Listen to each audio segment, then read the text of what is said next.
જામનગર લોકસભાના ભારતીય જનતા પાર્ટીના ઉમેદવાર અને હાલના સાંસદ પૂનમબેન માડમ દ્વારા આજે શુક્રવારે બપોરે 12:39 વાગ્યે વિજય મુહૂર્તમાં પોતાનું ઉમેદવારી પત્ર જિલ્લા ચૂંટણી અધિકારી એટલે કે કલેક્ટર સમક્ષ રજૂ કરવામાં આવ્યું હતું। તેઓએ પોતાના નિવાસસ્થાને ભગવાનને પગે લાગી પોતાના માતાના ચરણ સ્પર્શ કર્યા પછી ફોર્મ ભરવા માટે તેઓ પાર્ટીના મધ્યસ્થ ચૂંટણી કાર્યાલયે પહોંચ્યા હતા। ત્યારબાદ પક્ષના અન્ય મહાનુભાવો સાથે તેઓ કલેક્ટર કચેરીએ પહોંચ્યા હતા અને કલેક્ટર ભાવિન પંડ્યા સમક્ષ પોતાનું ઉમેદવારી પત્ર રજૂ કર્યું હતું। આ તકે કેબિનેટ મંત્રીઓ રાઘવજીભાઈ પટેલ, મુળુભાઈ બેરા ઉપરાંત વિધાનસભાના દંડક પ્રવીણભાઈ મકવાણા, પૂર્વ મંત્રીઓ વસુબેન ત્રિવેદી, આરસી ફળદુ તથા ચીમનભાઈ સાપરિયા, પરમાનંદભાઈ ખટ્ટર તેમજ ધારાસભ્યો દિવ્યેશભાઈ અકબરી અને રીવાબા જાડેજા, મેઘજીભાઈ ચાવડા તથા પૂર્વ ધારાસભ્યો બ્રિજરાજસિંહ જાડેજા અને લાલજીભાઈ સોલંકી ઉપરાંત લોહાણા મહાજનના પ્રમુખ જીતુભાઈ લાલ તેમજ મેયર વિનોદભાઈ ખીમસુરિયા, જામનગર શહેર બીજેપી પ્રમુખ વિમલભાઈ કગથરા, જિલ્લા અધ્યક્ષ રમેશભાઈ મુંગરા તથા દેવભૂમિ દ્વારકા જિલ્લાના બીજેપી અધ્યક્ષ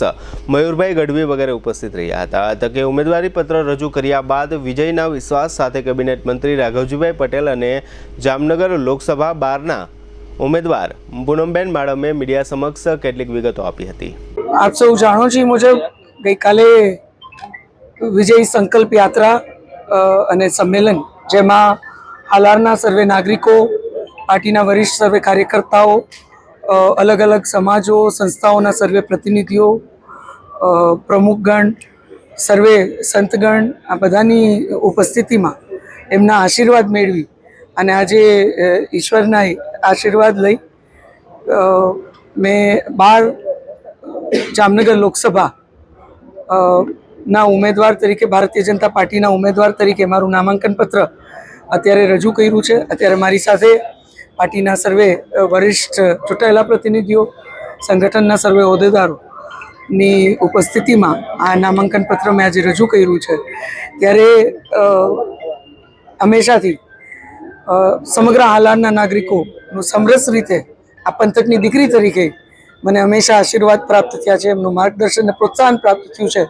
ત્યારે મને ખાતરી છે કે આ વખતે પણ મોદી સાહેબના નેતૃત્વમાં જે પ્રકારના કામો આ સમગ્ર ક્ષેત્રમાં થયા છે અને સાચા અર્થમાં જે વિકસિત ભારતની એમની પરિકલ્પના છે એને સાકાર કરવા માટે, એમાં મજબૂતીથી હાલારને જોડવા માટે જામનગર અને દ્વારકા જિલ્લાના નાગરિકો જે પ્રકારે પાર્ટીની અપેક્ષા છે એ પ્રકારે એમના આશીર્વાદ આપી અને ચોક્કસ આ સમગ્ર સંસદીય ક્ષેત્રની નોંધ દિલ્હી સુધી મજબૂતીથી કરાવશે।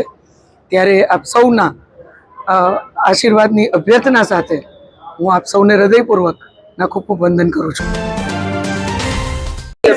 જામનગર લોકસભા મત વિસ્તારના લોકલાડીલા સાંસદ પૂનમબેન માડમે ભારતીય જનતા પાર્ટીના ઉમેદવાર તરીકે ફોર્મ રજૂ કર્યું છે અને અમે એની સાથે ફોર્મ રજૂ કરવા માટે આવ્યા હતા।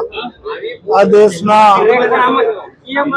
લોકપ્રિય અને યશસ્વી વડાપ્રધાન નરેન્દ્રભાઈ મોદી ત્રીજી વખત 400 બેઠકો સાથે ભારતીય જનતા પાર્ટી જીતે અને નરેન્દ્રભાઈ મોદી વડાપ્રધાન બને ત્રીજી વાર, એના માટે આખો ભાજપ પરિવાર લોકોના સાથ સહકારથી કામે લાગ્યો છે। એ સંજોગોમાં આપણા જામનગર લોકસભા મત વિસ્તારના ઉમેદવાર પૂનમબેન માડમ જંગી બહુમતીએ જીતશે। અમારી પાર્ટીનો લક્ષ્યાંક છે કે 5 લાખથી વધુ લીડ લેવી અને એના માટેના અમારા ભાજપ પરિવારના તમામ પ્રયત્નો રહેશે।